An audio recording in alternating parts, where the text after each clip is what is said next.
going to go and get started. We're a little bit behind schedule, but that's okay because nobody cares. You didn't pay to come here. So, we're very excited. This is a very unique event because this event, unlike any other one, we actually have a headliner at the end of each day. So, I'm going to bring someone up on stage who's going to introduce that headliner. You all know him, one of our local guys, Life Done Free. Everyone, please welcome to the stage, Tag.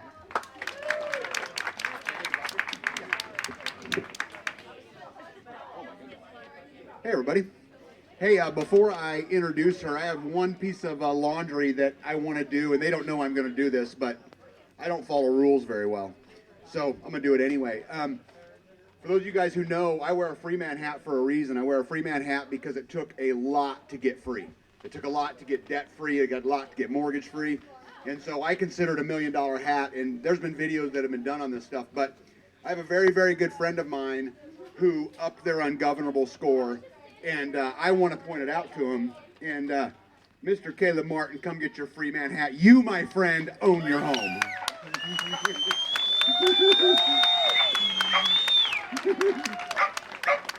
I'm super proud of you, bud. You've earned it.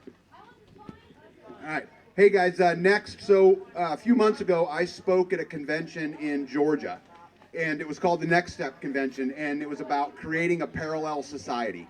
It was a moving event for me. I met so many warriors, but there was not any of them that impacted me as much as the one that's going to speak today. And it was kind of funny. I spoke that day. I didn't think anything of it, and I went to dinner, and I sat down at the dinner table, and guess who was sitting across from me? And so I'm sitting there, and this little lady next to me says, you got to talk to this lady. And so within about 5 minutes, I'd put my fork down, I had stopped eating, and that was the end of my meal. It was just that profound to me. So I don't want to take up any more time, but I would like to introduce my friend, Callie Blackwell. Thank you. Hi. I haven't done a public speaking engagement for quite some time, but it's nice that the English weather came here just for me.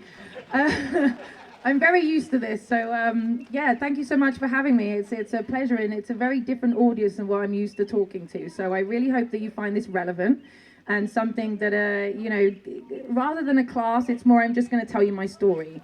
So in 2010, my eldest son at the age of 10 years old was diagnosed with leukemia.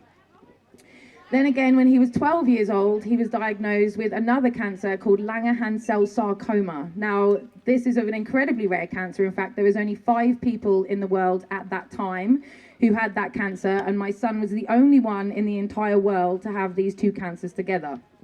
Everybody wants their child to be unique, but this was pushing it ever so slightly. And so the medical industry had no idea what to do with him. They had no protocol, they had no treatment plan, they had nothing. They did not know what to do with him. And so their words were, we are going to give him everything we can without killing him. And they decided, after lots of investigations and slices of his body went off to various parts of the world, that they decided that they were going to treat him with a bone marrow transplant. Now, we had to move from one side of the country to the other, around about 6 hours. You know, the country's tiny, so it wasn't too far, but we went from one side of the country to the other where they would do his bone marrow transplant. Now, bone marrow transplants, you're only usually supposed to have 1, and my son ended up having 4 bone marrow transplants in 10 months because every single one of them failed for various reasons. Now, I've written a book, and I would suggest I would love everybody to read it, because this is just a very, very compressed version of this entire story and what I learned about the medical industry. And I say industry because that's what it is. It's there to make money. And so I learned the very, very hard way just about what the medical industry will do to your child in the name of profit. And so after his 4th and final transplant, they told us that there was no way in the world that he would be able to survive if this transplant did not work. Now, sadly, 3 days after his transplant, his 4th and final transplant, he trapped his fingers down the side of his bed, and he picked up 2 catastrophic infections in his hands, and he already had 1 in his mouth. Now, he was in isolation, and he'd spent 2 years of this 4-year period now in isolation already. Incredibly detrimental to his mental health, his physical health, as you can probably imagine. And so, so after his 4th and final transplant, he's got these rabid infections in his hand. And they basically said to us, listen, if nobody engrafts with a bone marrow transplant after 50 days, it's not going to happen. It's meant to happen between day 20 and day 24. So we got to day 46 and there's nothing there. There's nothing in his bone marrow. Nothing is working. These infections are just absolutely taking over everything that his body is trying to produce. And so at this point, his hand was actually dying on the end of his arm, and it was so incredibly painful. His two fingers and his thumb were actually necrotic from the knuckles down. And so they were talking about amputation, and they wanted to actually amputate around here. And my son, with his very incredibly dark sense of humor, said, "You're not leaving me like a lobster. If you want to take my hand, take the whole thing." To which I was like, whoa, look, hang on, there has to be something else. We don't need to amputate his hand, he's dying. You know, can we just have him pain-free? Now, he was on fentanyl, I've seen him on pethidine, I've seen him on ketamine, I've seen him on every single pharmaceutical that you could imagine that my son had been on. And so I started looking for natural alternatives to pain because I didn't want him to lose his hand. And I had discovered a drug called Bedrocan, which is available in Europe, and they hadn't obviously used it in the hospital with him. And so I said, listen, all you have to do, please just write me a prescription and I will drive all the way to Holland. I'll go and get it. I don't care. Anything to try and stop him losing his hand. And they said, no, I'm ever so sorry, it's not licensed for children, which neither is chemotherapy, but it doesn't stop them. So I thought, well, what's the main ingredient of this drug, Bedrocan? And I discovered it was cannabis. And so I had a friend who had a house full of cannabis, and he said, listen, I can help you with some if you want it. So I got some, I made a tincture, and I put it in a vape pen for him. And it didn't do anything. It did absolutely nothing, other than stink his hospital room out, and he thought he was hilarious smoking weed in his room. But it did nothing. So I put it away. I put the jar down. I thought no more of it. I thought, you know, I tried. I had failed. So on day 46, which was 11 days after his 14th birthday, they had told us that there was nothing in there and that we would move him to a hospice. And so I said to them, well, listen, I have to go backtrack a bit. He had, so what they did obviously didn't work. So they did a neurectomy on his hand. They severed his nerves. They cauterized his nerves. They said he'd never, ever feel his hand ever again, which I said is absolutely fine. I don't care. You know, I just wanted him to die pain-free. They'd already removed plenty of his body parts. I didn't want them putting him through that any further. So this is what we did. And they bandaged his fingers up like Mickey Mouse. And they said, don't take those bandages off under any situations. It's a surgical situation here. Do not, you know, just keep an eye on those bandages. So on day 46, 11 days after his 14th birthday, they said to me, we need to move him to a hospice. And I said, listen, he's on what I called a conscious life support machine, because he was aware, he was awake, he was compos mentis, he made every single decision with me. And the only thing keeping him alive, apparently, was antibiotics. So I said, well, how long are we talking? You know, when I take him off this conscious life support machine, how long are we talking? And they said 3 days a week at most, if you're lucky. When do you want to go? So obviously I went in and told my son, and my son went, oh, okay, I'm ready to go. Let's go. Let's move to the hospice. I'm ready for the next stage of my journey. And so on day 46, on December the 11th, 2013, we took him to the hospice and we planned his funeral. I sat with him. I planned everything from the costumes to the music, to the food, to the hearse, to the venue, to everything. I planned every intricate detail with my son. And he didn't go anywhere within those 3 days. He kind of hung on, but his body was shutting down. I had to aspirate his stomach every half an hour. Otherwise, he produced so much bile that his nose tube came up. Then they would put another one in, and it was just this horrendous cycle. So his organs were shutting down at this point. And it got to day 65, 67, and he was still here. And they'd said, you know, if it hasn't happened after 50 days, it's not happening. Well, he was still here, but there was nothing going on. And he was getting very, very anxious. And, you know, anybody that's spent any time with anybody in end-of-life palliative care will know that people get anxiety at their end of their life, and they want it to hurry up. They want to go. They don't want to be here anymore, and it just prolongs things. And he'd made a death plan with the nurses and with myself. And his death plan was he did not want to die on morphine. He'd already been numbed out of his face for most of this 4 years. He didn't want to go like that. And his words were to me, Mum, they've taken everything else from me. They're not having my death. I want to experience a transition. Please don't let them numb me. So as a last dying wish, that's all I could do for my son. I knew there was nothing else I could do for him, but all I could do was uphold and be an advocate for him and fulfill his last dying wish. And so on day 67, day 68, when he starts getting very, very anxious and they start bringing in the morphine and the sleeping tablets and you know, all of these other things to sedate him and keep him quiet just to, you know, numb him until he dies, I had to step in. And I actually said to the team, I said, listen, you know, I need another test. I need you to tell me that there's absolutely no way that he's going to survive this and that we didn't make a mistake coming here. So they did what's called a bone marrow aspirate. And if there's any medical people in the team, you'll know what that is. They go into the ball joint and they take out bone marrow from the ball joint where they can get a very, very good idea of what's going on in his body. And so they honored that. They took him in and they came back to me on the evening of day 69 and said, there's nothing in there. Something will get him. You just have to wait. And so I took this news back into the room with my son and I said, Darren, they said, there's nothing in there. We just have to wait. And he said, you know what? I'm pleased that there's nothing in there, because if there was something in there, they would start prodding me again, poking me again, putting things into me again, and I would never get out of this place. He said, so I'm very, very pleased. It's okay. But the anxiousness in the evening, he was having night terrors and all these kinds of things. And so they were bringing in the morphine again. And I was like, no, I can't have this. So on day 70, and bear in mind, anybody, medical people again, neutrophil count, his neutrophil count, which is one of the white blood cells, they mainly look at that to see your risk of infection. It's meant to be above 4. It's around about there. But his was 0.005, negligible. There was nothing in there at all, nothing doing anything.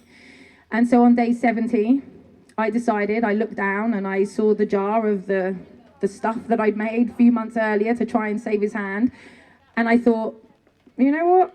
What if I just stuff that under his tongue? What if I just draw up a bunch of that and put it in his mouth? Like, what harm can it do? Cannabis chills you out, right? You know?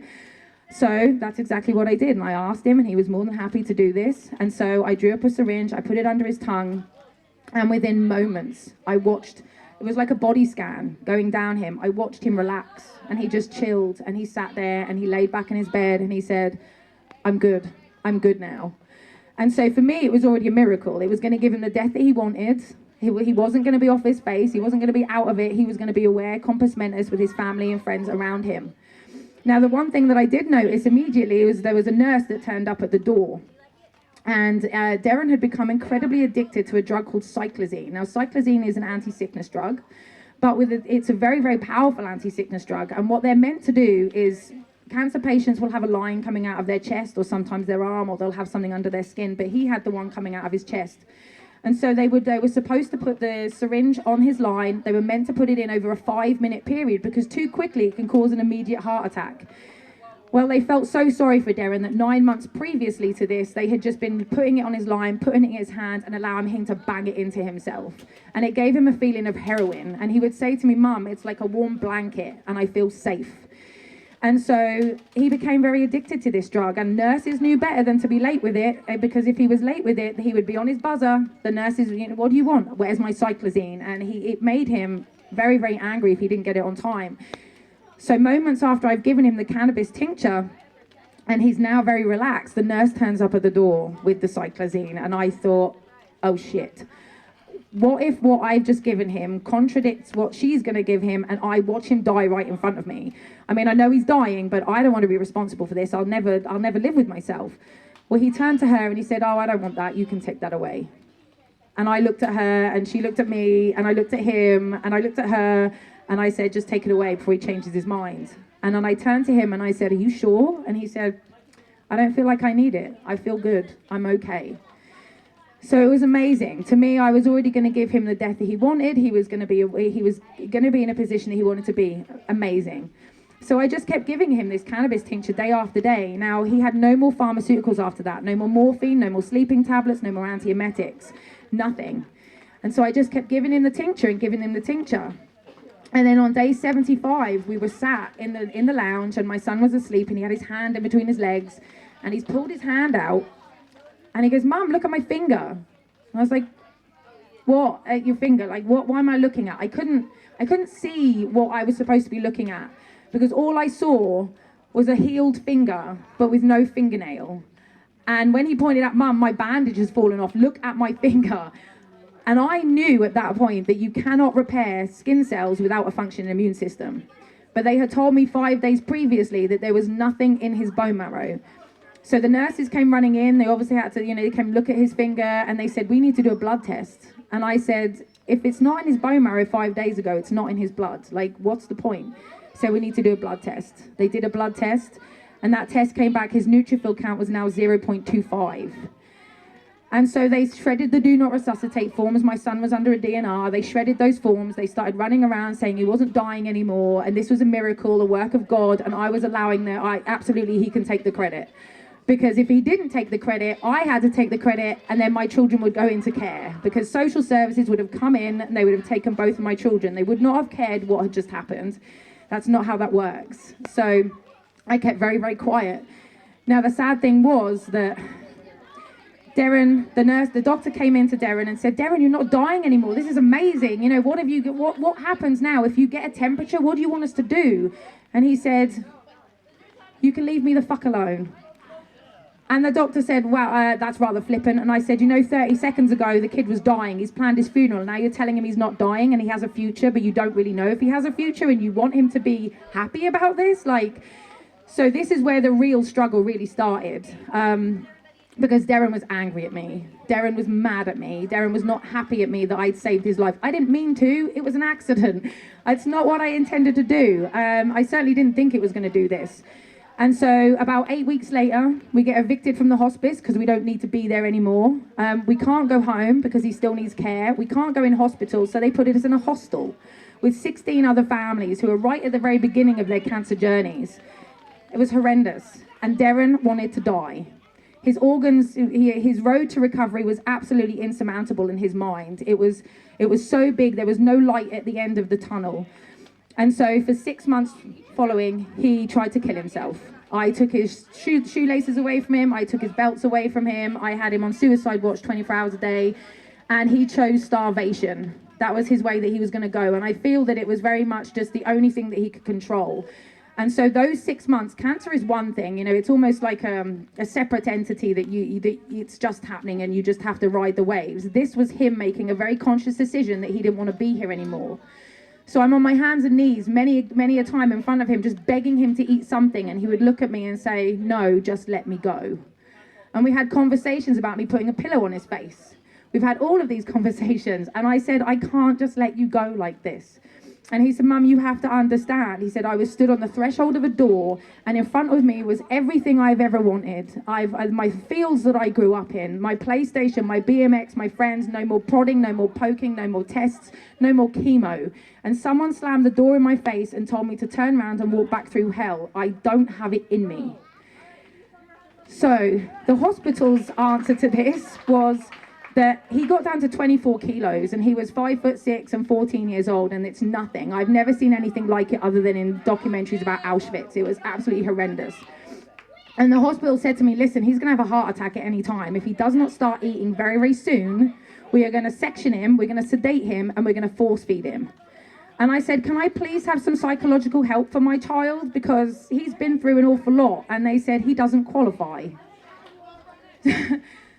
So pop psychology had to come in. I had to do everything I could possibly think of. Now, by this point, because cannabis had been such a prevalent thing, I actually, once the jar ran out, I just stopped giving it to him because his neutrophils are amazing. And in fact, when his neutrophils got above 1, I took the cannabis away and his blood count halved. I gave it back and it doubled. I took it away and it halved. I gave it back and it doubled. And I did that over a 6 blood test period because I knew I had a very small window of opportunity to know whether that was the cannabis or whether this was some kind of anomaly. And it was definitely the cannabis that had this amazing effect on his immune system.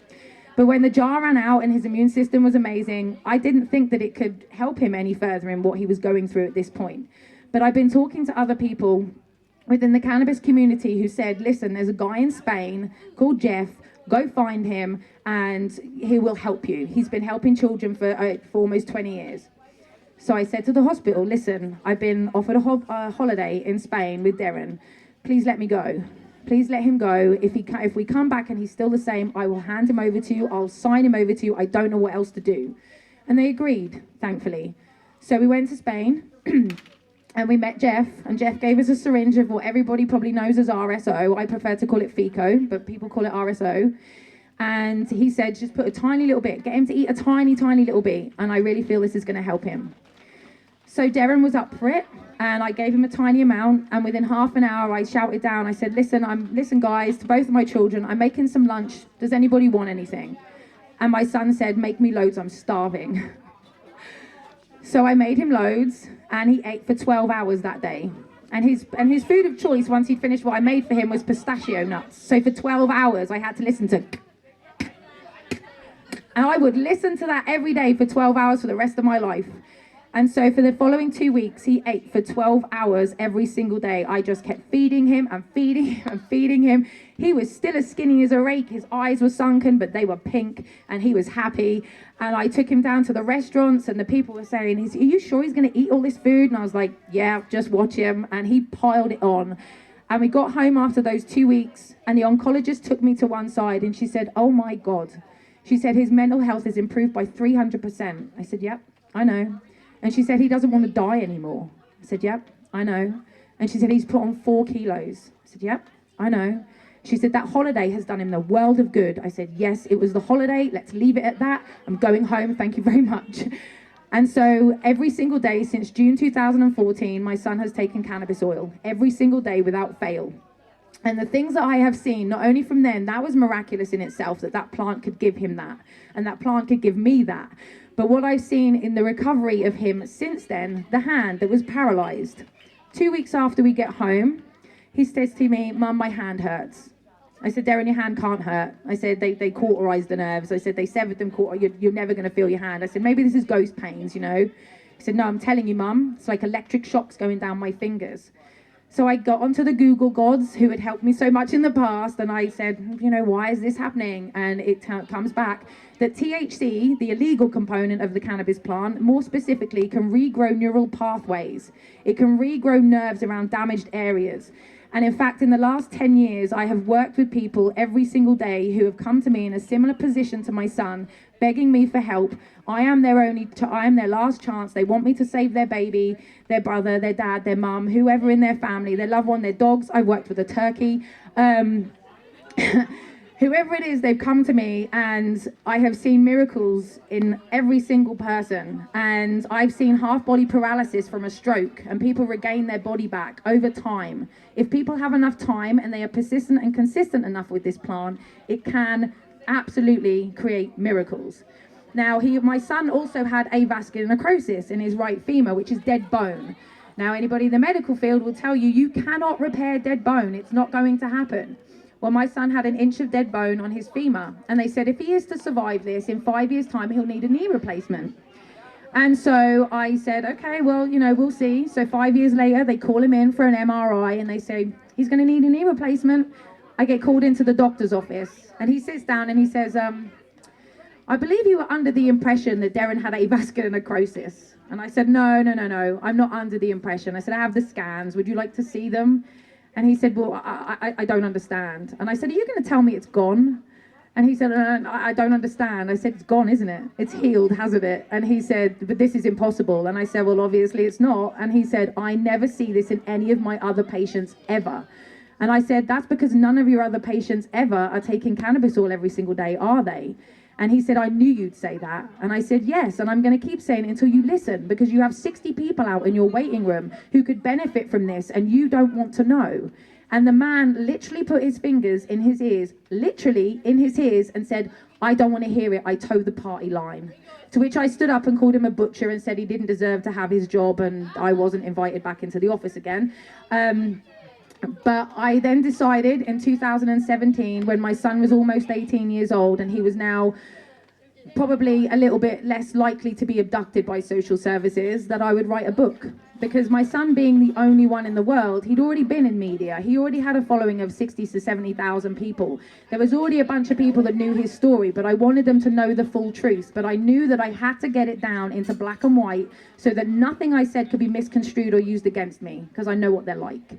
So I wrote a book called The Boy in 7 Billion, and I went on national TV, and I changed the view of cannabis in thousands of people that day when I went on that TV show, because I knew my target audience were the generation of people who demonized cannabis, who thought it was it was devil's lettuce, it was the worst thing, it was all it did was make people psychotic. And I needed to change those people's minds, because cannabis has given me the life of my son. Cannabis has given me my life, and cannabis has done so much for me. I will not have people talk smack about it. I'm not doing that. And I wanted people to truly understand exactly what this plant can do when used appropriately. And that's the difference. It can be abused like everything else. Food can be abused. You can drink too much water. You can have too much oxygen.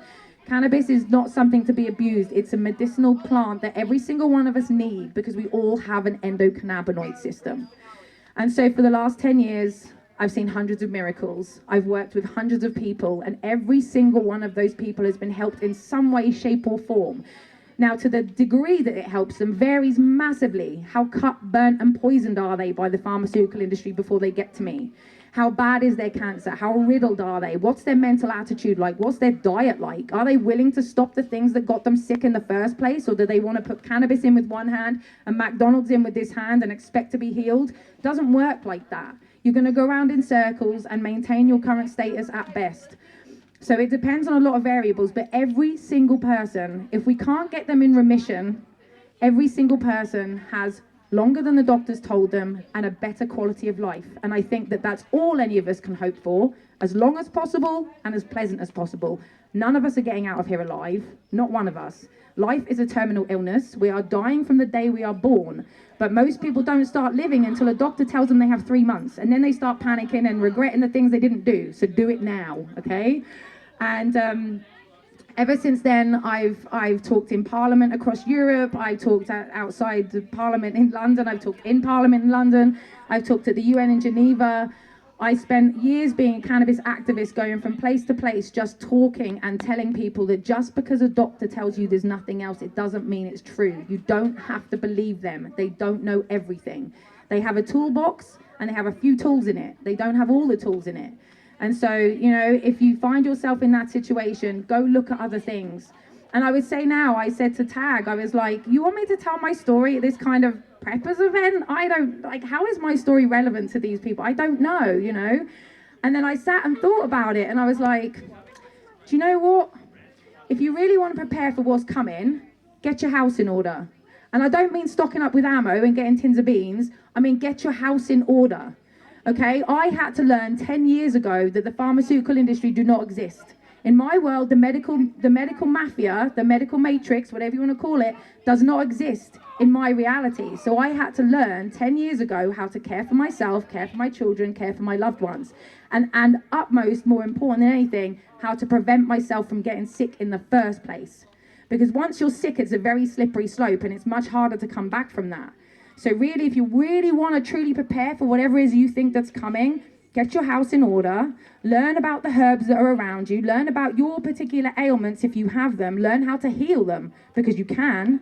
I promise you, I fully believe that every single thing that goes wrong with our body can be helped by nature, and I fully believe if we're persistent and consistent enough that we can heal anything. And so if you think something's coming, get this in order, get prepared, because ultimately no amount of ammo is going to save you if you're unfit and relying on 15 types of medication to keep you alive. It's not going to happen. So get this in order, get this cleansed. I am on my own journey. I am not perfect. I am on my own journey of repairing 43 years of damage to this body, plus stress and everything else that I've had to contend with. And so I'm now on a 2-year journey of parasite cleanses, liver cleanses, colon cleanses, you name it. I'm cleaning this house. And I'm getting it prepared for whatever is coming, so that when whatever is coming comes, I can last longer than 5 minutes because I'm ill.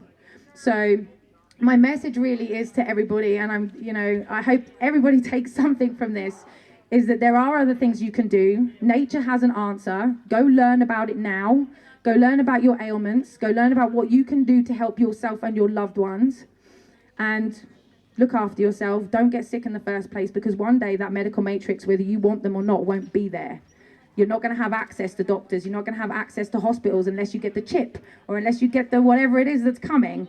You know, you're not gonna have it at your fingertips, and so you have to really prepare for a time now that they don't exist. Look after yourselves, look after your body, and look after your loved ones. I think that's it. Thank you. I think I said everything I wanted to say. Yes? One of the parts of her story that was so amazing to me is that when all this, this is just so important, so important. Hey, one of the parts of her story that amazed me so much is not the courage that it took to save her son, but that she went on the offense afterwards. Yes. Can yeah. Can I? I can. Can you? So I had a lot of people say to me, you know, you saved your son's life, you got him better, you could have shut up and gone away and just lived the rest of your life happy with your family, right? But I didn't do that. God didn't give me this to sit on. God didn't give me this so that I could go take it away and keep it to myself. And I knew also that my son suffered incredibly for those 4.5 years. He still suffers now with some of the damage that they've done to him, although he is healing. He is healing things that they said, you know, is irreparable. But he's on a long journey of healing from the damage that they did to him. And so I could not help but go out and try and tell other people and get this message to other people so that my son's suffering wasn't for nothing.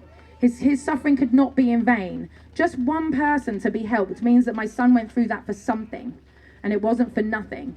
And so I also know that, you know, I've helped plenty of parents in the last 10 years. I've helped plenty of very small, from 6 months, actually younger than 6 months, up to, you know, 95 years old. I've helped lots of people, and the one thing that sticks out to me is not any of those parents that I've helped will come out and say anything.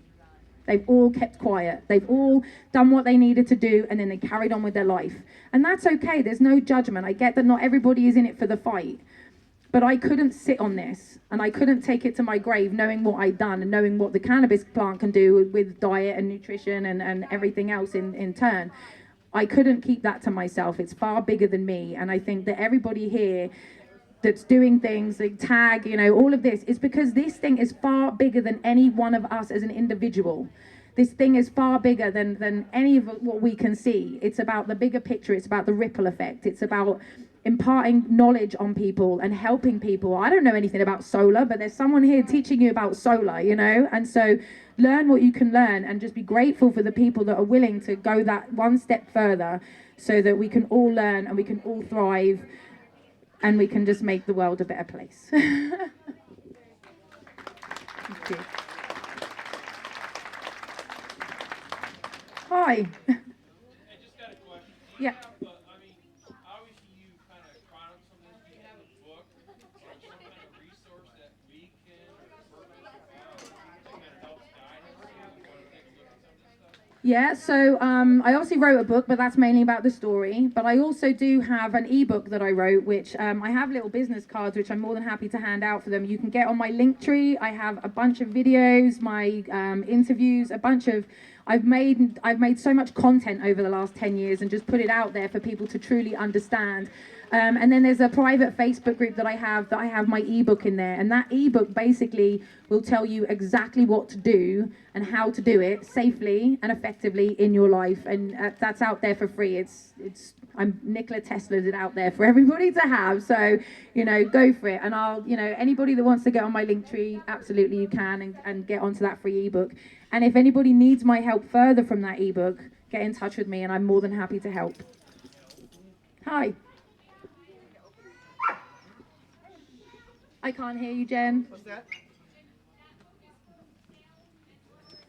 Oh yeah, I have 19 copies of this book with me. If anybody wants one, I'm more than happy to sell them and sign them, and you can take them home with you and spread the word. And, you know, a lot of the time I get contacted by people who say, I gave that book to my mum, and now my mum understands why I've smoked cannabis for 20 years.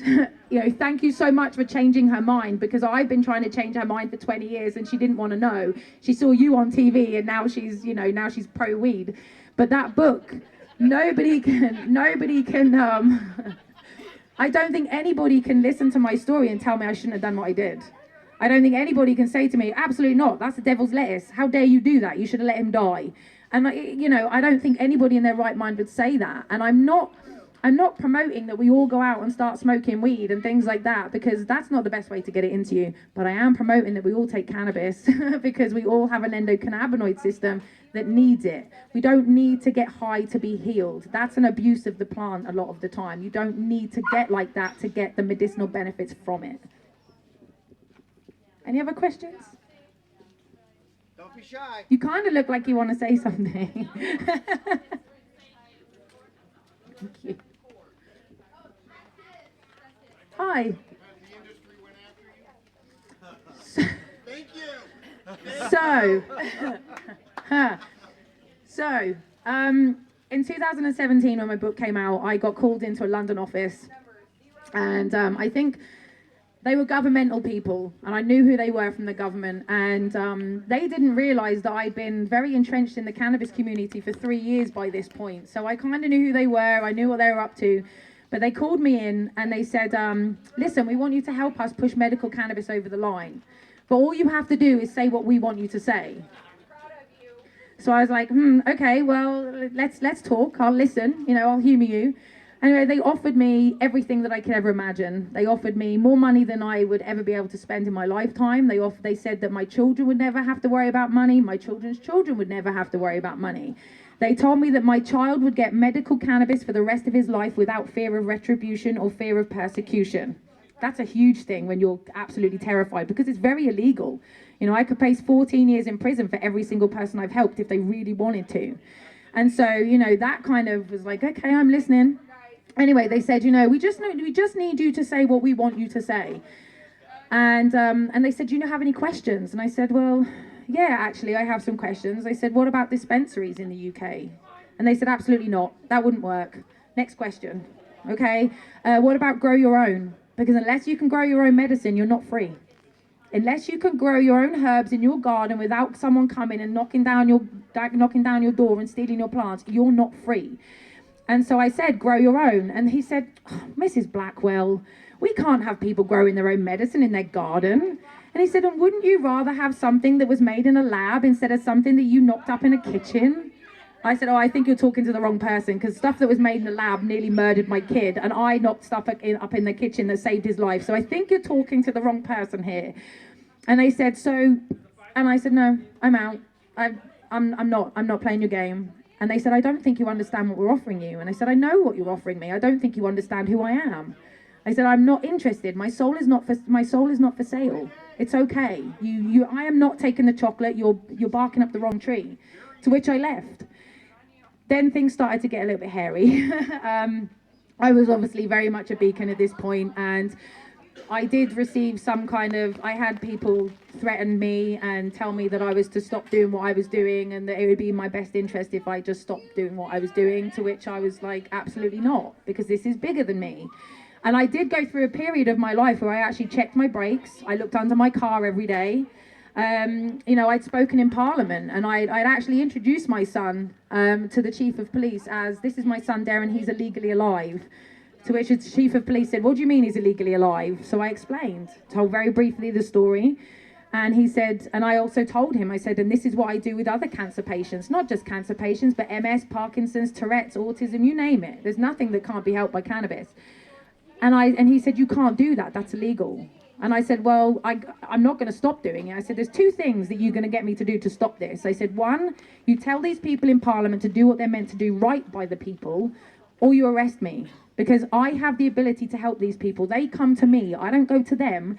They come to me asking for my help. If I can help them and I don't, I'll never be able to live with myself. I said, so there's your two choices. To which he said, no one's arresting you. That was a lie. I did get arrested, but that was a different thing. I was dressed as a suffragette. I was protesting. I was causing a riot, apparently. But so, I had people on my tail. I had a lot of people who would say to me that you should just stop now, because you're putting yourself in danger. But I didn't. This is the hill I'm willing to die on. So if you're willing to die on a hill, you have to be willing to die on the hill, right? So I just kept going, and I just kept going, and I just ignored all of that, and I just had the good people around me who protected me and looked after me. And I said to Tag yesterday, and I still feel very kind of arrogant when I say it, and I try not to kind of give myself the cringe, but I have been divinely protected the last 10 years. And I feel it's because I'm doing God's work. And I feel it's because I'm doing right by people. And it's from a pure heart. And I think that while I continue to do that, no one will ever come for me. And if they do, we'll see. So, thank you. Thanks.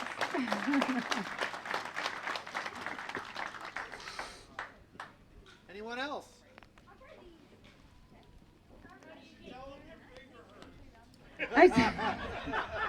You're right. This one, Mum. Look, this one. Thank you so much for having me. Honestly, it's been such a pleasure to be here, and I've met some really cool people. And Tag sat down in front of me because I wanted him to. I saw Tag at the event, and I don't know why. I didn't even really hear him speak because I was kind of running around, and I was just a guest actually.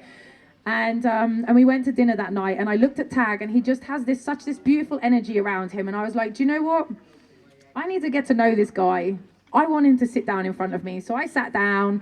And I was just like looking at him, I was like, he's going to sit down in front of me. And there he did, sat down in front of me. And I was like, thank you.